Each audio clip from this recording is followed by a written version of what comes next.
ಆಚಿ ಮಸಾಲ. ಎಂತ ಅಡಿಗೆಯ ರುಚಿಯಾಗೋ ರಹಸ್ಯವು 20 ರೂಪಾಯಿ.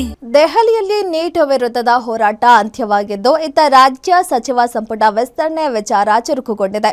ನಾಳೆ ಸಿಎಂ ದೆಹಲಿಗೆ ತೆರಳಲಿದ್ದು ಹೈಕಮಾಂಡ್ ಭೇಟಿ ಮಾಡಿ ಸಂಪೂರ್ಣ ಕ್ಯಾಬಿನೆಟ್ಗೆ ಡಿಕೆಶಿ ಗ್ರೀನ್ ಸಿಗ್ನಲ್ ಪಡೆಯುವ ಸಾಧ್ಯತೆ ಇದೆ. ಸಚಿವಾಕಾಂಕ್ಷಿಗಳ ಲಾಭಿ ಡಿಸಿಎಂ ವಿಚಾರಕ್ಕೆ ಏನೆಲ್ಲ ಲೆಕ್ಕಾಚಾರಗಳು ನಡೆದಿವೆ ಬನ್ನಿ ನೋಡೋಣ.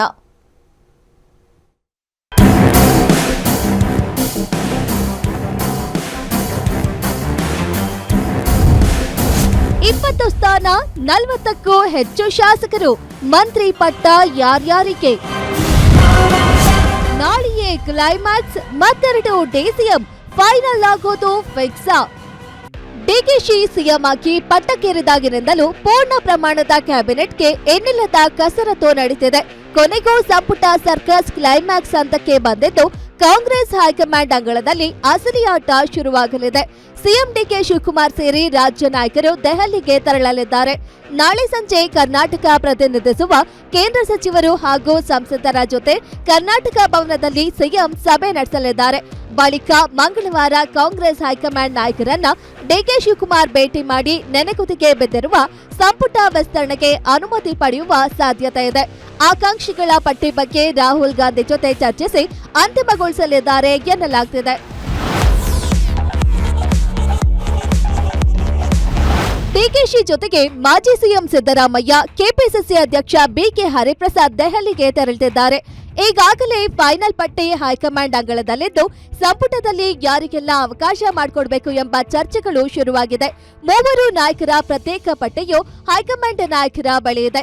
ಮುಂದೆ ಪಕ್ಷವನ್ನ ಸದೃಢವಾಗಿ ತೆಗೆದುಕೊಂಡು ಹೋಗುವ ನಿಟ್ಟಿನಲ್ಲಿ ಪ್ರಾದೇಶಿಕವಾರು, ಜಾತಿವಾರು, ಹಿರಿತನ ಆಧಾರವಾಗಿಟ್ಕೊಂಡು ಸಂಪುಟದ ಪಟ್ಟಿ ಹೈಕಮಾಂಡ್ ಫೈನಲ್ ಮಾಡುವ ಲೆಕ್ಕಾಚಾರವನ್ನ ಹೊಂದಿದೆ ಎನ್ನಲಾಗ್ತಿದೆ. ಹೊಸಬರಿಗೆ ಆದ್ಯತೆ ಕೊಡಲೇಬೇಕು ಅಂತ ಮೊದಲಿಂದ ನಾವು ಸ್ಟ್ರೈಕ್ ಮಾಡ್ತಾನೆ ಇದ್ದೀವಿ, ನಾವು ಪ್ರತಿಭಟನೆ ಮಾಡ್ತಾನೆ ಇದ್ದೀವಿ. ರಿಕ್ವೆಸ್ಟ್ ಮಾಡಿದ್ರೆ ದೆಹಲಿ ನಾಯಕರಿಗೆ, ಕರ್ನಾಟಕದ ಎಲ್ಲ ಕಾಂಗ್ರೆಸ್ ಮುಖಂಡರಿಗೆ ಹೇಳಿದ್ದೀವಿ, ಕೊಟ್ಟವ್ರಿಗೆ ಕೊಡಬೇಡಿ, ಎಲ್ಲರಿಗೂ MLAಗೂ ಅವಕಾಶ ಕೊಡಿ ಅಂತ. ನಾನು ಹೇಳಿದ್ನಲ್ಲ, ಫಸ್ಟ್ ಟೈಮ್ ಮಂತ್ರಿಮಂಡಲ ಮಾಡ್ಬೇಕಾದ್ರೆ ಸುರ್ಜೇವಾಲಾನೇ ಹೇಳಿದರು, first time after 2.5 years will remove everybody except ಒಂದು 5-6 senior members, will give chance to everybody ಅಂತ ಹೇಳಿದ್ದಾರೆ. ಅದೇನೇ ನಾವು ಅದೇ ಮಾತನ್ನು ಮುಂದೆ ಇಟ್ಕೊಂಡು ನಾವು ಫೈಟ್ ಮಾಡ್ತಾ ಇದ್ದೀವಿ. ನನ್ನ ಪ್ರಕಾರ ಇನ್ನೂ 20 ಇದೆ, 20ರೊಳಗೆ 15 ಜನಕ್ಕೆ ಹೊಸಬ್ರು ಕೊಡ್ಬೋದು ಅಂತ ನಾವು ಎಕ್ಸ್ಪೆಕ್ಟ್ ಮಾಡ್ತಾ ಇದ್ದೀವಿ. ಸಹಜವಾಗಿ ಭೇಟಿ ಆಗ್ತಕ್ಕಂಥದ್ದು ನಮ್ಮ ಕರ್ತವ್ಯ ಮತ್ತು ಜವಾಬ್ದಾರಿ. ಅದನ್ನು ಭೇಟಿಯಾಗಿ ಬಂದಿದ್ದೀವಿ. ಮಂತ್ರಿಮಂಡಲ ವಿಸ್ತರಣೆ ಮಾಡಬೇಕು ಅಂತಕ್ಕಂಥದ್ದು ಎಲ್ಲರದಲ್ಲೂ ಕೂಡ ಈ ಭಾವನೆ ಇದೆ. ಕೇಂದ್ರ ಸರ್ಕಾರದಲ್ಲಿ ಈ ನೀಟ್ ವಿಷಯವಾಗಿ ಸ್ವಲ್ಪ ಪ್ರತಿಭಟನೆ ಅವು ನಡೆದಿರೋದ್ರಿಂದ ಕೇಂದ್ರದ ವರಿಷ್ಠರು ಆ ಒಂದು ಪ್ರತಿಭಟನೆಯಲ್ಲಿ ಸ್ವಲ್ಪ ಬಿಜಿ ಆಗಿರೋದ್ರಿಂದ ಅದು ಸಭೆ ಮಾಡಲಿಕ್ಕೆ ಅವಕಾಶ ಆಗಿಲ್ಲ.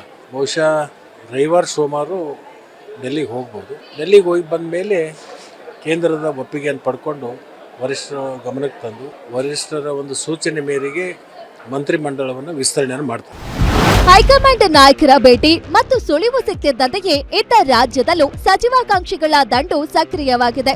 ಸಂಪುಟದಲ್ಲಿ ಯುವ ಮುಖ ಮತ್ತು ಹೊಸ ಮುಖಗಳಿಗೆ ಆದ್ಯತೆ ನೀಡಬೇಕೆಂಬ ಪಟ್ಟು ಒಂದ್ ಕಡೆಯಾದ್ರೆ ಹೆಚ್ಚುವರಿ ಡಿಸಿಎಂ ವಿಚಾರ ಮುನ್ನೆಲೆಗೆ ಬಂದಿದೆ.